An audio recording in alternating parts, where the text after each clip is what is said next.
Good morning, grinders. Welcome to RotoGrinders Today. I'm Jordan Cooper, aka BlenderHD. You're gonna follow me on Twitter. And it's Monday, April 1st. It's April Fool's Day. So bring in the two biggest fools that there are in daily fantasy props and pick'em. It's me. It's Jordan Cooper. Joined by it's Monday, so obviously got James Mccool here and co-author with me on the theory of daily fantasy sports. You can pick that up right here. 15-hour audio DFS masterclass, as well as the advanced player's guide with my custom Excel tools. If you want to learn the game theory of DFS, if you want to have tools that James has developed that I use regularly to play DFS, like MLB DFS, I do use them. So pick that up at theoryofdfs.com. James, I've two topics today. The first one, just for a recap over the weekend. I know you're a big proponent, James, of robot umps, right? I am. Yeah. Right. Sick and tired of the human biases in the strike zone, especially. I'm starting to think that in MMA, there need to be robot refs. Oh yeah. Yeah. I heard that there was a really bad decision. This last what? Oh, dude, the main card on Saturday. Well, it first off, the slate, halfway through the slate, one of the fights got canceled. So obviously, late scratch after, but fortunately enough, it was a female fight that I was way under. It wasn't the most owned fight. Obviously, sure. People that had Melissa Gatto in a lot of their lineups, probably get pissed off, but I didn't. So, it's a lot of times we get these scratches and it's like the highest owned fight in the entire slate and everyone goes nuts. This time, not so much. But then we had questionable, like 3 fights in a row. The first one, I'm fine with. The first one, Bill Algeo got knocked out on his feet by Kyle Nelson, kind of wobbled around and then tried to recover himself. And it looked like he was backing up in order to, counter punch, but he was still on his equilibrium was whatever. He got hit with a clean shot, didn't go down, and the referee just basically stepped in and said it's over, even though Algeo was like, but why? Like what? Like I'm fine, but in those cases, I'm fine with earlier stoppage to protect the fighters if they're taking like totally clean shots in the face. I get it. All right. Didn't mind the fact that I had a lot of Bill Algeo. So a little come on, really? But then we had 2 fights, James, that why even bother having rules? It's like it's not only what happened in the both fights, that the rule was done differently in both. It's like you have the same rule and it's applied one way in the one fight, and then the very next fight, it's applied in a completely different way. And you wonder, what are people doing here? Right. So James, this is what happened in the Ruzaboev Dumas fight. There was an eye poke that the ref didn't catch. Okay. So essentially, in the first round, towards the end of the first round, Dumas got hit. Obviously they put their fingers out a little because they're grabbing. He got hit in the eye, reacted like squinted a bit. The ref didn't stop it. And in the process of him going like he put his hands down and then just got knocked out because he got knocked down to the ground and finished on the ground, TKO. The replay showed that it was clearly an eye poke. But they didn't review it. It was officially announced as a round 1 TKO. And it's like, what can you do? Even the commentators are like, well, what if the ref didn't see it, then it didn't happen. Even though there is a replay, there are replay officials there. So they just basically put their arms up and said, well, if the ref didn't stop it, then oh well, feel free to appeal it afterwards, but the official result is that. That's the first thing. James, in the very next fight, literally in the next fight, there was an eye poke in the first round by Chris Weidman. That the first accidental, right? So he gets kind of warned, right? Keep your fingers in. Then in the third round, Chris Weidman went in close and he poked Bruno Silva in the eye twice. Like literally put out his fingers, poked him in the eye, and then went to punch and poked him in the right? And on the third punch, he kind of grazed the top of his head. Yeah. And Bruno Silva went down. And you could see on the replay that Bruno Silva didn't really go down due to that punch. He went down because he got poked in the eye twice. Right. Yeah. Right? Yeah. So, of course, he goes down to the ground, and Chris Weidman follows him down to the ground. Silva covers up because he got poked in the eye twice, and the ref stops it. So, Chris Weidman is round 3, TKO. They go to the review. It clearly shows that Weidman poked him in the eye twice. Yeah. It should be a point at least, if not a disqualification, because he was already warned in the first round.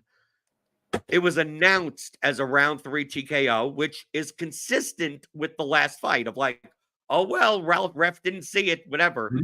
Mm-hmm. They overturned it to make it a technical decision. So basically, it's the equivalent of another eye poke. Yeah. And Bruno Silva couldn't continue in round 3. Hence, it goes to the scorecards. Weidman won the first 2 rounds. And Weidman wins a technical decision. Okay. Why can't we have like what? It's not only robot refs, James. It's robot like rule book. Like it's just when we have things like this, it kind of we see it in the NFL too, right? Where it's like the refs get something wrong and it drastically changes the way the game finishes. We see it especially in the playoffs because like it's so teed in the playoffs. Like that infamous New Orleans non-PI that was called, where it's like the dude literally got laid out while trying to catch the ball. The defender didn't even look at the ball. He just tackled the dude. The ball wasn't even there yet.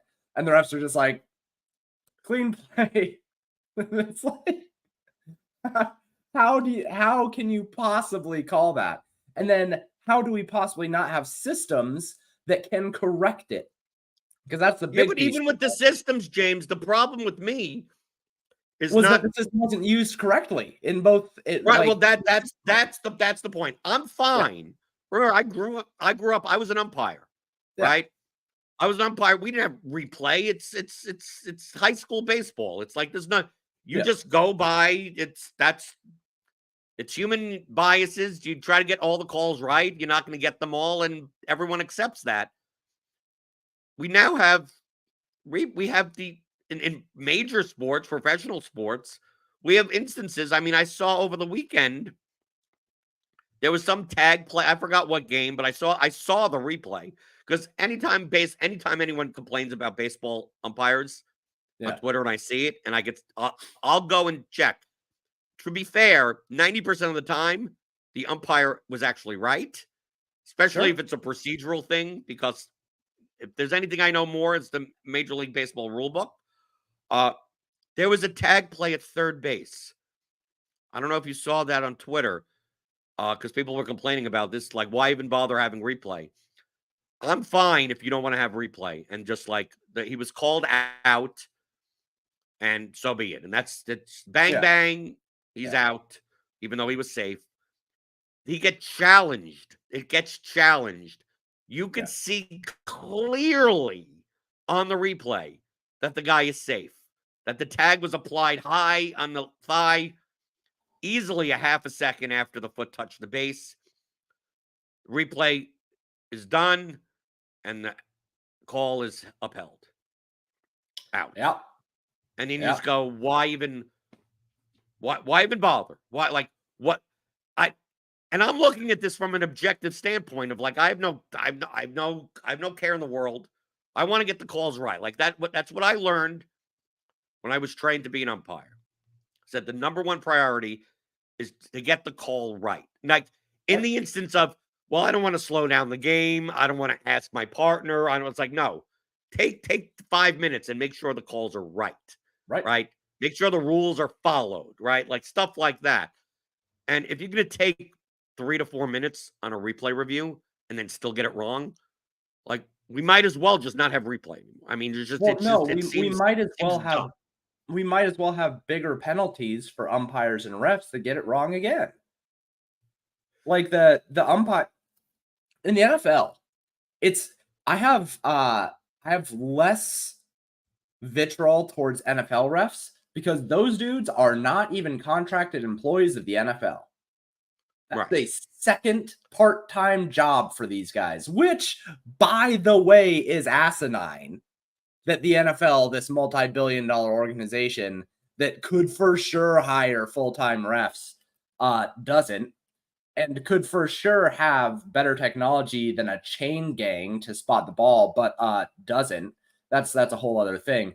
But like, I have a little bit. And do you realize also, James? Do you realize that the chain gang are volunteers? Yeah, literally volunteers. Literally volunteers. Just no excuses for these things. That said, I have a little bit more leniency for the NFL where they have basically like just dudes who are just out there doing their best, rather than in the MLB where there is a full out umpires union, which is the reason why these guys aren't punished more heavily. That needs to change. Like, I'm fine. You want to unionize? That's fine, but you should still be reprimanded for doing things incorrectly. You fall below a certain baseline standard in like reviews, because that's a very human thing, right? Like, I'm fine with keeping that human. You want to keep that human, do your thing. But there needs to be punishments. There needs to be fines. There needs to be suspensions, whatever. I don't know. Something for the human element. As far as the calling balls and strikes things, zero reason why we should not introduce a robot umpire as a check and balance behind the umpire. You want to keep the umpire behind the plate and have them hit their 96% of calls or whatever? Fine. But if you have a pitcher like Max Fried who has bases loaded, it's a 2-2 count, there's 2 outs, and he throws that right down the dick and the umpire misses it and it leads to runs, like, can't have that. There needs to be a robot behind that umpire who, in that high leverage situation, we can defer to that and teams can challenge a ref's call of the ball or strike, because that we just don't have any excuse for it. As someone that comes from an officiating background in baseball, when people ask me about robot strike zone, I am 100,000,000% for a robot strike zone, only because, and before all the technology, I typically stick up for the umpires, because calling balls and strikes at a major league level is the hardest job in all of sports officiating. If you have never, it to you at home, it looks so simple, right? You sit, but you miss it a lot of times. When they do show the trajectory, you go, okay, that was just outside, or that was just in the zone, or whatever. When you're behind the plate, seeing 92-mile-an-hour sliders and 83-mile-an-hour, 12-6 curveballs, like, it is immensely, like, it is a skill that you develop over years upon years. When you're doing a 9-10-year-old, baseball, when they're throwing, 40 miles an hour, pretty easy, right? Yeah. When you're doing high school baseball, when they're throwing 89, 90 miles an hour and not all that well. College baseball, like, there are pitches that look like they're going directly down the middle and then tail off 6 inches off the plate, and vice versa. It's extremely hard to do. So for them to have a 98% accuracy rate on balls and strikes is incredibly impressive. Yeah. If a layperson, James, if you went and did that on Major League Baseball, I'd gather that you wouldn't even get a 3/4 of the calls correctly. Like No, no, I like you think would miss every fourth pitch you'd get wrong. But to me, that's the argument for making it robot yeah. umps. We do it like, dude, in tennis, all these faults are now called by the eye, Mhm. right? Because especially in men's tennis, when the serves are 140 miles an hour, getting that little, it used to be that you challenge it and you'd look up, especially in clay courts, you'd see the mark of the ball. Yeah. But now they just let the eagle eye or whatever. Basically, they just call all of those. I mean, tennis essentially is almost all called via radar, essentially. And I don't see why they can't, other than traditionalist and obviously the umpires union. I mean, to me, balls and strikes are the easiest thing to just give to technology and move on. In the same Right. way that James, the spotting the ball in NFL games should be that also. Yeah, it 100% should be. I mean, we have, and some people will say, like, for the NFL argument, will say, oh, well, the ball is too big. So, like, tracking technology, it's harder with a ball that big. Because, like, in tennis, they have, like, the way that they do it, they have the chip in the ball, right? Like, each ball has a Right. chip in it. So having a chip in a football is like, people argue that, like, the size causes fluctuations or something. What? I don't know. Whoa, James, are you kidding me, dude? If you could tell me that the spot of the ball in NFL will be at worst the length of the ball, that's better than some of the spots that I see on a regular basis in NFL. Hold on. Let me get back to what I was saying, though, because in soccer, they can spot that thing to a millimeter on the pitch. So and a soccer ball is bigger than a football. Don't tell me that the size of the football is the reason why we're not using this technology. It's not. It's just because NFL doesn't want to give up, I don't know, however many hundreds of thousands of dollars it would take to implement the technology, which is asinine. And most of it just does come back to purists, like you said. In baseball, it's literally just the umpires union and old people who are against technology. That's it. That's it. That, like, and I also want to say the technology is not perfect here. Like, the technology that they're using for baseball, this Hawkeye stuff, it's not perfect. They do use it in the minors, and it does cause some issues. Like, the strike zone, as an automated strike zone, can have some hiccups, and the way that the tracking technology is used can have some little quirks here and there based on, like, edges and corners and stuff like that, right? But it doesn't even need to be perfect right now if we just use it for high leverage situations behind an umpire. And if we never get rid of the umpires, fine. Angel Hernandez can pitch until he has rolled over in his grave 3 times. Like, he has, and going back to your point, he has like a 93% success rate, and that's still He's awful. ridiculously good. He shouldn't be. He shouldn't be. I mean, come on. No, he shouldn't be. He should not be an umpire. But he is, because the umpires union. So if they want to keep Angel Hernandez back there, fine, whatever. But don't allow him to control the high leverage situations. That should be offloaded onto laser technology, because we have it. Like, there's no reason not to use it. We have it. Mr. Gerg makes a point about UFC. Why do they bother having point deductions if all the referees do is warn the fighters when they have? Yeah, I agree. I agree with all. Greg Ehrenberg tweeted, I think yesterday, about this. Basically, I think if I was a smart fighter, and most fighters are not smart. If they were smart, they wouldn't be fighting. That's typically what I say. Like, why didn't the fighter do the thing that would have been the smart move? It's like these guys joined and said, you know what? I want to get punched in the face for a living for not as enough pay that I should be getting in the top major promotion in the world. So yeah, fighters at this point in the UFC should go in with a game plan on getting their one free eye poke and one free nut shot. Like just say, okay, when are we deciding to do the eye poke? And round two, we'll start out with a nut shot. We'll do the eye poke in the first round, and then we'll finish him in the third round. Because like these guys don't get, I mean, it seems like every ref just assumes that the first one, no matter how irresponsible, the first one's free. The first one's the one at best. I mean, I've seen past where the first was accidental, the second was a warning, and then the third is a point deduction. By that point, the other guy doesn't even have an eye in his socket, right? Already has a ruptured testicle at some point. Like that's part of it also.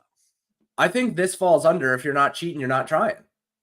Yeah, this absolutely falls under that. I mean, if you're going to be given a free cheat on a test every single time you take a test, to pull out your phone. Teacher's not going to suspend you. The ref's not going to disqualify you. Fucking kick him in the, get your shot. The funny part, James, last week, a fighter was disqualified for biting. I saw that. Yeah, I actually saw that. Right, and he ended up actually getting kicked out of the UFC. He got that was his first fight. Right, but the thing is that the referee didn't even catch the bite. If it wasn't for the huge mark on his arm, it would have been a DQ.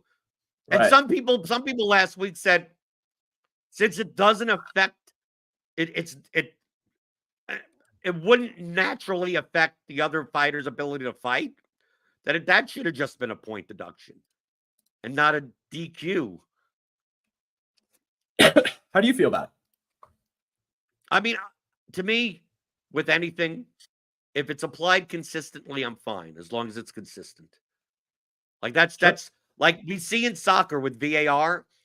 There are tons of offside calls now that didn't used to be offside calls because they were so close that the ref just let it go because it's like it's too quick for you to determine that the guy's toe, like literally the guy's like the nose, the tip of his nose is offside at the moment the pass was like, but now they have technology to take care of all of that.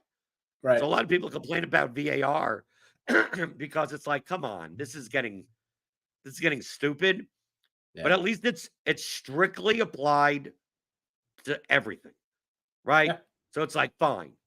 If you want to if you want to take it away and just be at the mercy of the referees, I'm fine with that. Just as long as it's consistent on a game-to-game basis.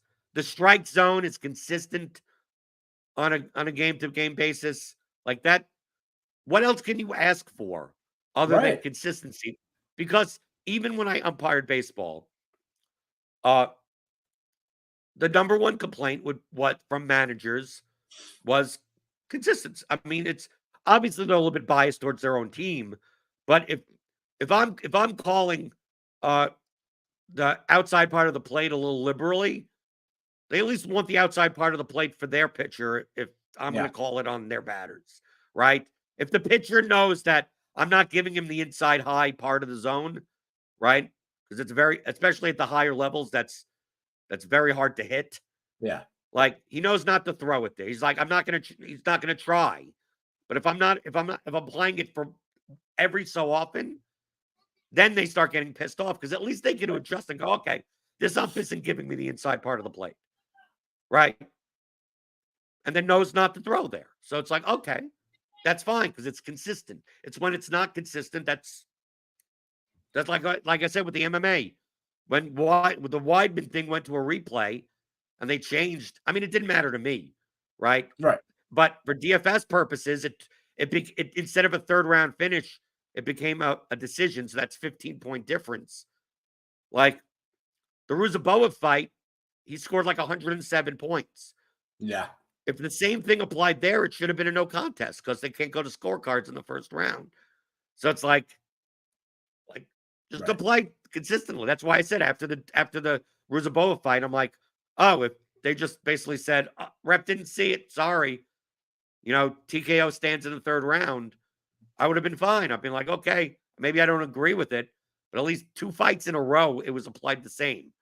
It's when it's not applied the same that you just sit there and go, why even bother having a rule book? Well, I mean, we see that all the time with MMA. It's the reason why I don't build projections for it.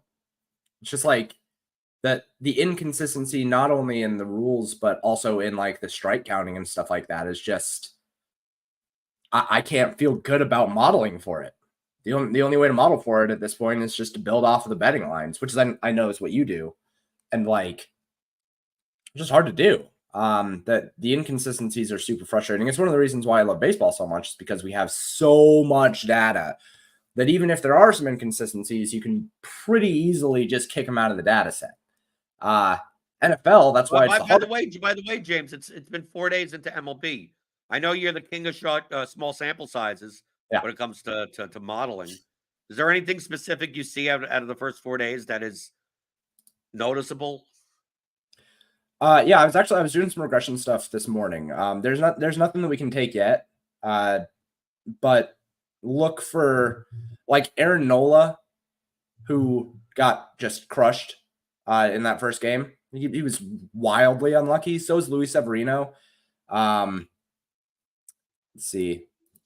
But I mean, do you see anything with the ball? Like, typically the narrative in the beginning of the season is, I don't know what type of balls they're using.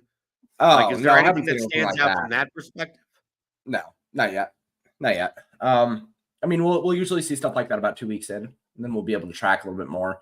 There are some people that do a little bit better.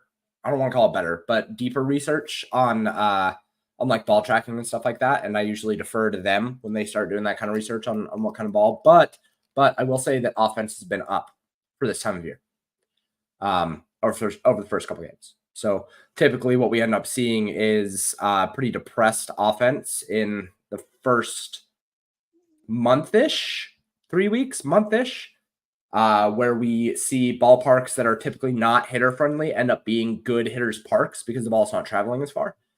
But it's warmer than typical for the season. So across the league, we're seeing higher temperatures, we're seeing higher humidity, and that's leading to a little bit better offense. Mix that in with the pitchers not being fully stretched out and not being able to account yet for the ball being a little bit more generous towards hitters, and we are seeing offense up a little bit. So I don't think that's like super actionable. I think that you're still just stacking it up, right? But I do think that you have to be a little bit more reticent of these like cheapy, shaky pitchers that might get punished later in the season. I think they'll be punished worse earlier in the season now too. Well, I've been doing good so far. The first 3-4 days of props. So far 9 home run props. I hit 5 out of 9, which is obviously unsustainable. That's unsustainable. I got 4 today. I use the bat as a primary projection tool. So if you want to sign up for the bat, feel free to do that. RotoGrinders.com/the bat. If you want a little freebie today, I got 4 home run props today. So typically, I feel like Grant. I feel like Grant's turd bombs type of thing. Yeah. But at least to just give you a glimpse. Of course, the other day I was on the Grinders Live and I gave out Wilson Contreras. Yeah. And I had 4 home run props that day. He was the only one that didn't hit. Yeah, of course. Of course. Every time. I had 4, and I'm like, okay, here's Wilson Contreras. Also, because by the time those shows typically go on, the numbers move. Right? Yeah. So it's not like I also like that day I said I had Mookie Betts, but the number moved too much that I don't consider it a value anymore. And of course, he hit a home run. So but I got it at like plus 450 instead of plus 360 or whatever it was. Whatever the price was. So right now on the board, that's still available. One may have moved. I don't know. Okay, so I got both in the Astros game. Altuve. Right now, the best line is plus 475 on DraftKings. I also have Chas McCormick, and the best line is on FanDuel at plus 630. Word. And then I got Ryan Mountcastle. He's plus 750 on DraftKings. And then if you could get it, I don't know if it's still there, Bobby Witt is plus 800 on MGM.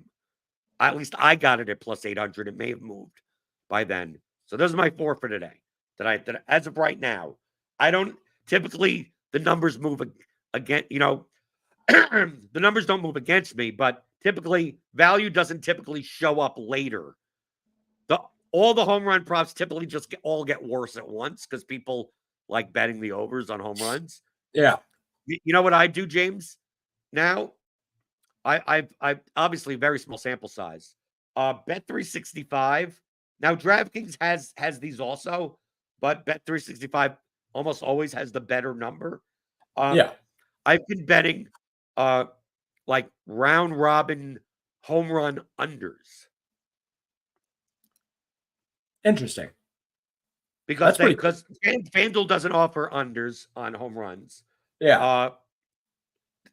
So what I do is I go to Bet 365 and I take like all the home run unders that have 5% or more edge, and I just put them all together and just like round robin, like double, because they're all like, I mean, dude, Jorge Polanco minus 425, right? Yeah. You get like Ildemaro Vargas minus 1,200. Like, right. what am I doing? Well, I mean, what am I going to bet $25 on that for 50 cents? I mean, like, Right. it just seems stupid. So, but if you put the minus 1,200 with Aaron Judge's minus 220, Right. then it becomes kind of, so like yesterday, I think I had like 12 of them in a round robin 2-pick, right? So, and I put like $10 or something for the whole thing. It ends up costing like $400, but it's like 70 different bets. I mean, it's all these different bets. And like yesterday, 12 of them, one was a void because he didn't play, he didn't start. And then I got all 11 right. Oh yeah. So just like done, right?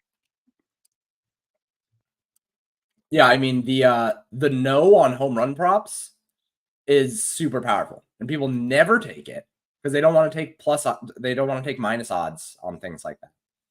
But like the chances of people hitting home runs are considerably lower than you think that they actually are. Like considerably lower than you actually think they are. The best chance that I have for anyone to hit a home run today is Aaron Judge at 44%. 44%. So that means you have him at 44%. Let me bring this up. Where did that go? No, I mean, I'm not going to put it on the. Oh, okay. My whole thing is fucking up. So 44% is what? What odds? Was that like plus 135? Yeah, like something like that. Ish. I was going to bring up. So you have it at 44%? Yeah. No, plus 127. Yeah, something around there. Plus 127. I mean, look, the best line available. So you're on his over then. Yeah, I would be on his over. I would be on his over and Kyle Schwarber. Yeah, the bat has him at like way lower than that, like 34%. Yeah, I believe that. Or even less. Those two are the big deviations for me, Aaron Judge and Kyle Schwarber, and then after that, everything drops into like the low 30s. Right.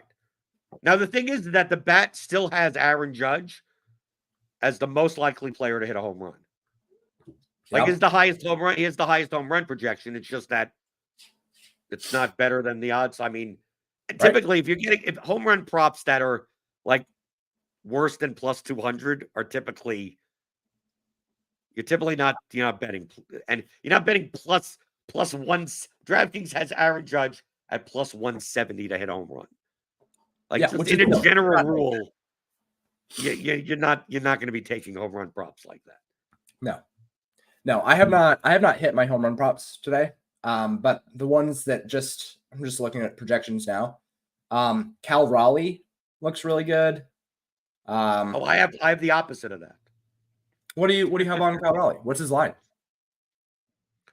His line is plus 390 on FanDuel. That's the best line currently.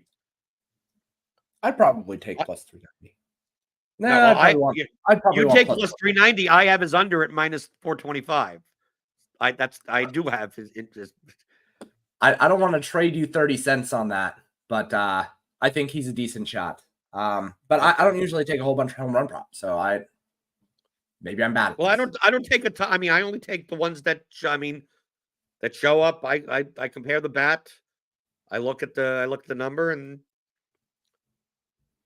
I mean, it's very hard to find good ones on FanDuel because it's not a two-way market, but sometimes you can. Yeah, I mean, some of these are laughably negative EV. Like like Michael Bush on FanDuel is plus 630. that's hilarious. Are you kidding me? Plus 630. Well, and that's the problem with home run props too. Is there's a sweet spot between like 350 and 600, and you have to attack that range because basically anybody worse than 600, you're Right. getting hung over a barrel and not getting Here, the EV that you need. here's another funny one, James. I have one that shows as a negative 78% edge. That's hilarious. Which one is that? Negative compared to the bat. It's a plus 1200 on Stephen Kwan. Yeah, that's pretty bad. Like people look at plus 1200 and go 12-1.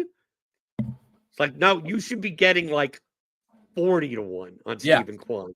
Yeah, 50. He hits like 1 or 2 home runs a year. I was gonna say, yeah, he hits like max 5 home runs a year. The guy's choked up so far in the bat, he's holding the front. Like he's not hitting home runs. What are some other funny ones? FanDuel. Yeah, a lot of the Cubs ones. Apparently, the bat is under on the Cubs today. So if you're playing DFS, I don't know if that's on the early slate. Is that on the? No, that's on the early slate. If you're playing the Cubs, I don't know. The bat's under on the Cubs. Bat's also been under on Seattle early in the season.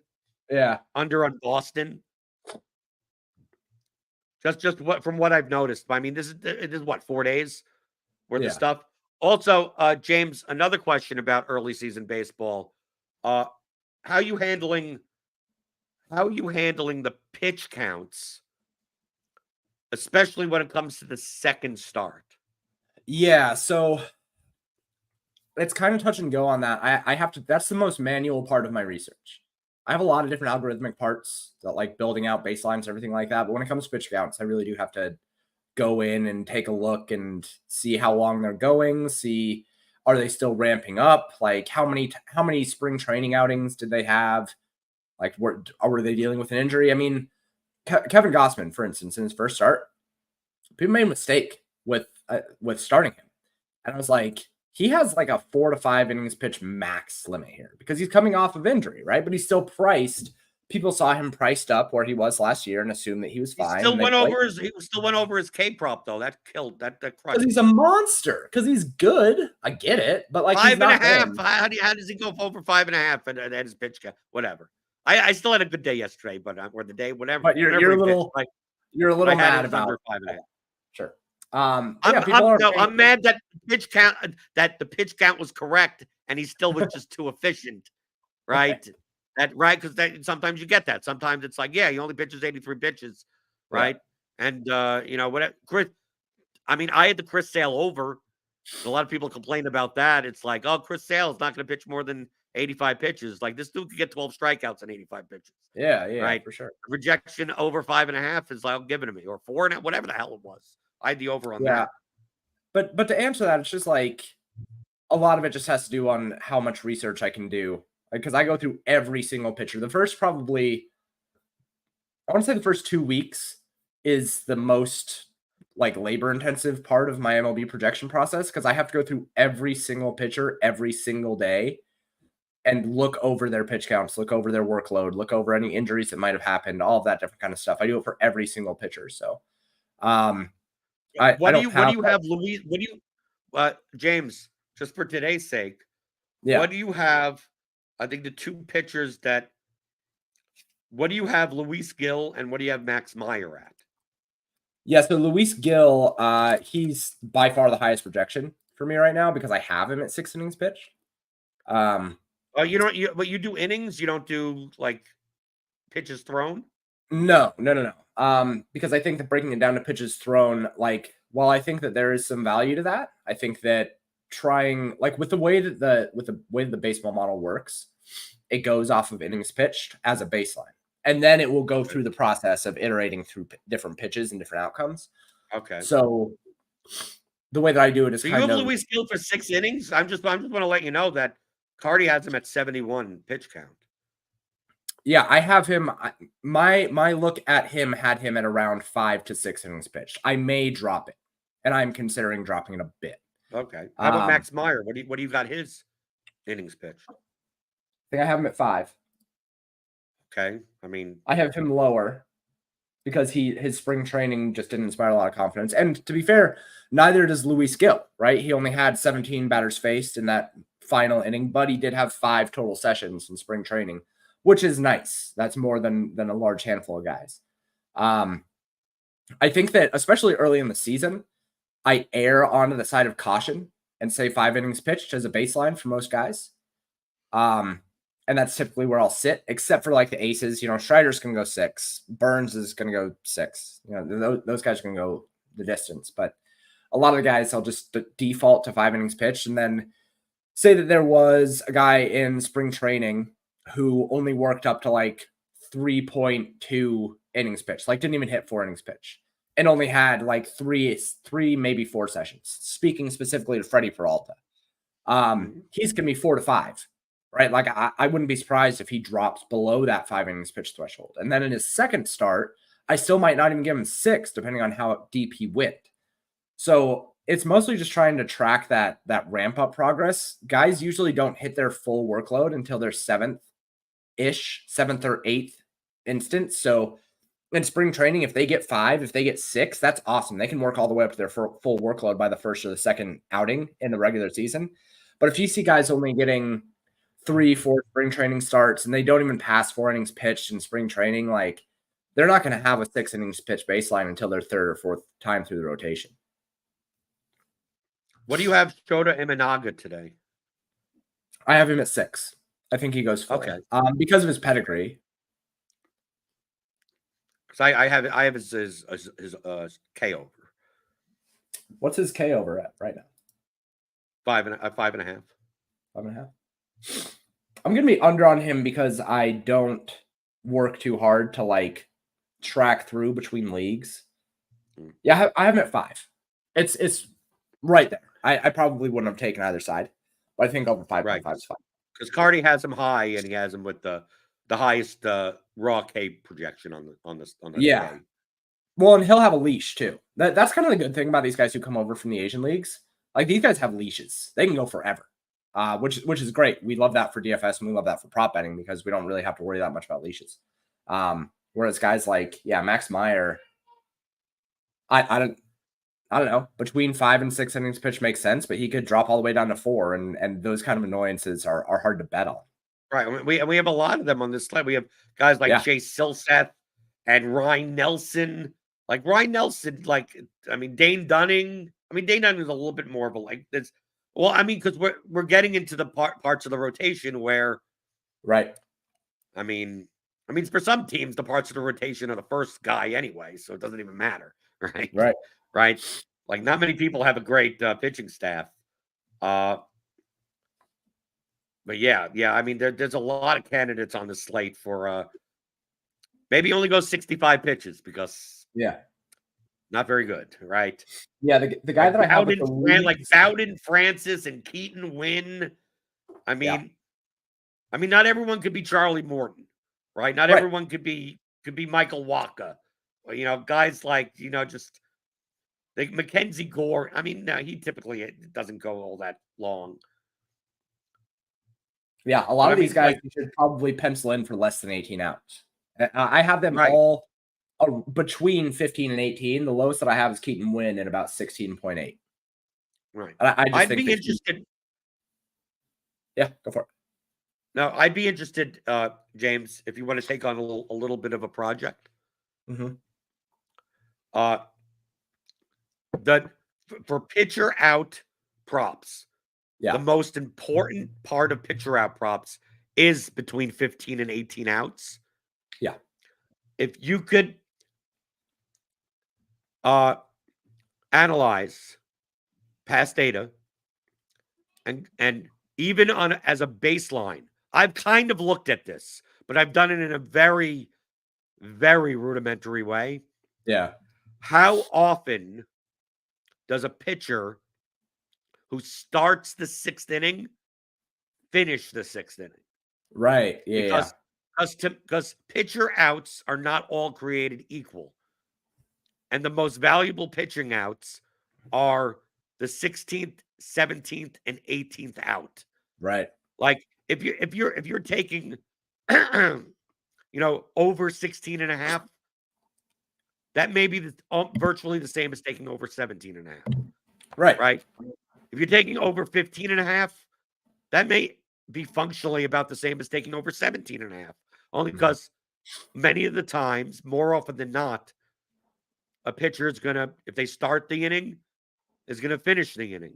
Unless they're significantly up in their pitch count, or they get into trouble, or that they're facing a platoon situation where, the big lefty is coming up and he's right at the cusp of his pitch count, and we're going to put in the lefty reliever in. To me, even knowing like how valuable those pitching outs are, because I tend to just avoid those spots. It's very rare that I'm taking 16 and a halves and 17 and a halves without pricing them as if they're like, to me, 15 and a half is the same as 16 and a half, which is the same as 17 and a half. Right. So it's like, if I'm not willing to take this over 17 and a half, I'm not willing to take the over 15 and a half. Right. And same for the unders. Like if under 17 and a half, if I'm not willing to take under 15 and a half, I'm not willing to take under 17 and a half. Right. Like the over like the 18 and a half and the 14, we rarely see 14 and a half, but like those I could do on their own. But the thing is that maybe I'm missing profitable situations where the 2 outs, the 1 out, the 2 out actually do make that big of a difference, depending on how often these pitchers actually pitch to the end of the inning. Yeah. Yeah. I think there's probably something there. And I think that the two things off the top of my head that would probably be most correlative would be the strength of the opposing top of the order. That's typically what you run into, depending on it. It's not always, depends on walks and hits and stuff like that. It's not always, but based on the sequential drop of the order, you'll typically run into the top of the order in the 6th, which is why guys usually get pulled. And then how good the pitcher is at dealing with those situations, because there are a lot of pitchers. It's hard to attack it actionably, but there are a lot of pitchers that do legitimately struggle with that third time through the order. They just end up falling apart. One guy that I can think of just off the top of my head would be Jose Barrios. Has been somebody who in the past has shown that like he can fall apart third time through the order. So I think there's probably something there. And I think that when it comes to especially things that are typically condensed in the outcomes that are allowed. So things where you're looking at, a sportsbook basically always offers 15 and a half, 16 and a half, 17 and a half, stuff like that. It's kind of the same thing in my mind as sportsbooks always offering the same spread between teams of 1.5 points for baseball. Right. That is very, very actionable in terms of something that you can attack based on the correlation between a winning percentage and a spread and stuff like that. Like you can attack those things algorithmically because we know historically how large the spread typically is between teams. Based on their money line and stuff like that. So yeah, there's probably something there. It just depends on what things are correlative to it and if those things would be consistent. So we'll be talking baseball for at one point. I know it's April 1st. Yeah, 4 days into the baseball season. Yeah. Does anyone have a prediction? Post it in the comments if you want. Obviously, hit that like button. I know where this is going. At what point? What should be the over under on the date in which we first complain about when is baseball going to end? When are we getting NFL back? When are you getting sick of baseball? Like that type of commentary. What should the date be? Over under. We usually make it a long time in baseball because you and I both really like MLB DFS and really like prop betting in baseball. Yeah. But man, once the chalk just starts dominating in the summer, grind gets a little bit harder. If the chalk's dominating, that means I'm probably doing very well in props. In props, yeah. So because the chalk tends to correlate with the projections. So yeah. You last longer than I do. Right. You last longer than I do. Okay. Would you put the over under at the All-Star game, or should it be even before that? It'll probably be a little bit before that. I want to say I was contemplating that maybe it should be like third week of July. You're saying maybe it should be the third week of June. Yeah, like late June, early July, maybe. But it depends, if I have 2 live final seats this year instead of just 1, then maybe I don't complain at all. Well, you've got to factor that into the line. We're trying to odds make here. We're trying to Yeah, we have to factor in how much. Are you that confident in that you'll how much better did James get at MLB DFS over the offseason? And if he got good enough to get another ticket, then maybe we have to put this back towards the All-Star break. If you tell me June 21st is the over under, I'm going to take the over. So maybe that isn't the best line because I think the edge is on July 4th. Let's say July 4th. That's my over under.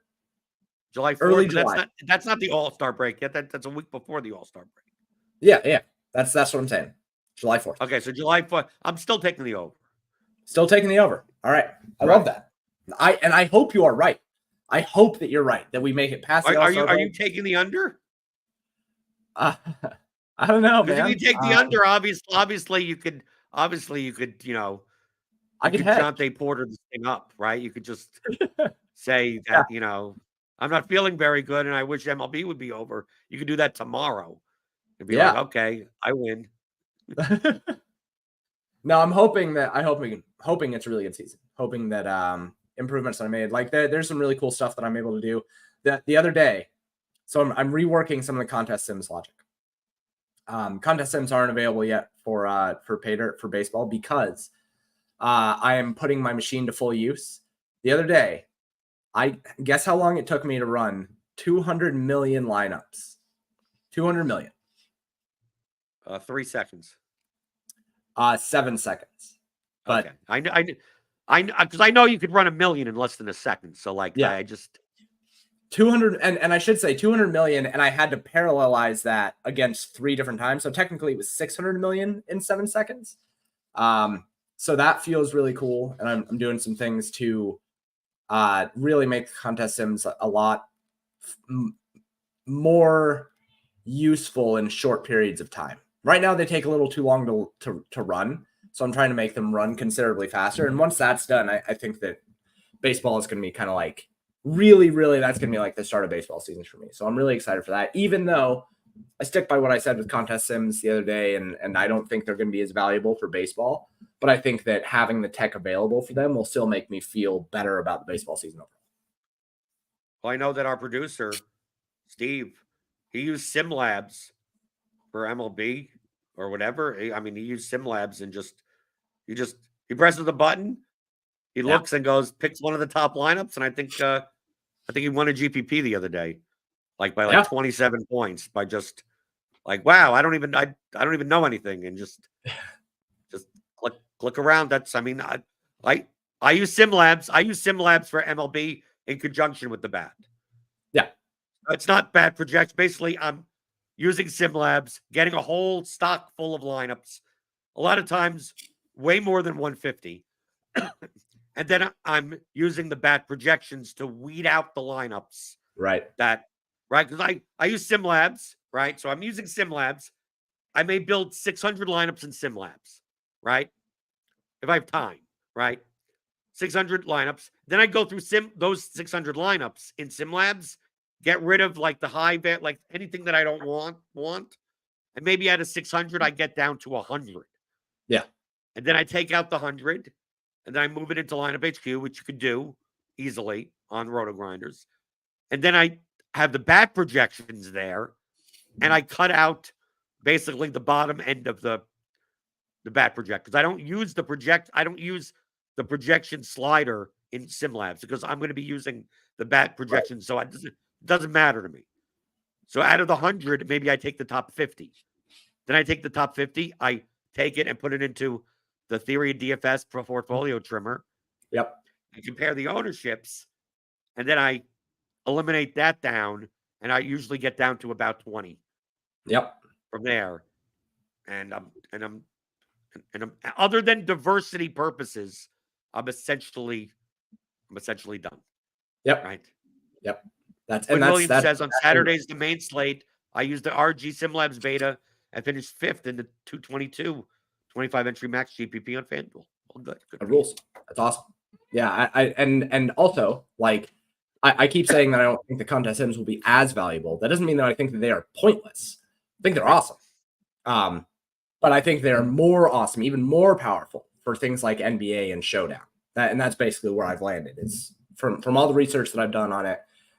NBA and Showdown, that's where you're going to get the max value out of things like contest sims. And then things like baseball and NHL, that's where you're going to get the least. But that's saying that, like, it's the difference between like 100% capacity and like 80% capacity, right? Like, it's still a really, really cool piece of tech.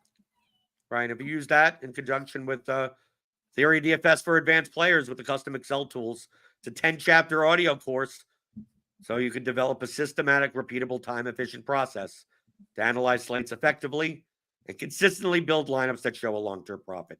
So go check that out. Me and James did it. Theoryofdfs.com. James is at paydirt_DFS on Twitter. Hit that thumbs up button on your way out the door. We got Grinders Live later today. We got Crunch Time. We got NBA. We got NHL. We got MLB. Sign up for RotoGrinders. Click on the link in the description. 6-month subscription. You get $250 off. So join us. They use the trial pass, $19.99 for the 3 days. Use everything that you can here. It's the same. This is the stuff that I use, right? Yep. So if you want to bet on props, I'm using the bat projections, which are available here on RotoGrinders. So go ahead. Join me. It'll be my luck, James, that the 4 home run props, that I don't hit any of them. It's like, what? You were 5 for 9? Yeah, I mean, it's not like, dude.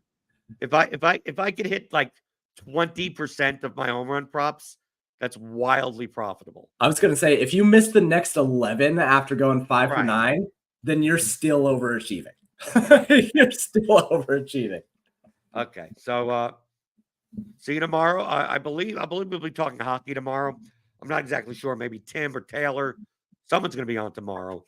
We always got baseball. So essentially, unless you have questions about NBA, probably not going to talk much about NBA much anymore.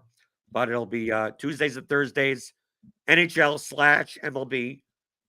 Wednesday, mostly MLB. Fridays, MMA. And obviously, when we have early slates, if we have decent early slates, I'll just be on Grinders Live instead of this show.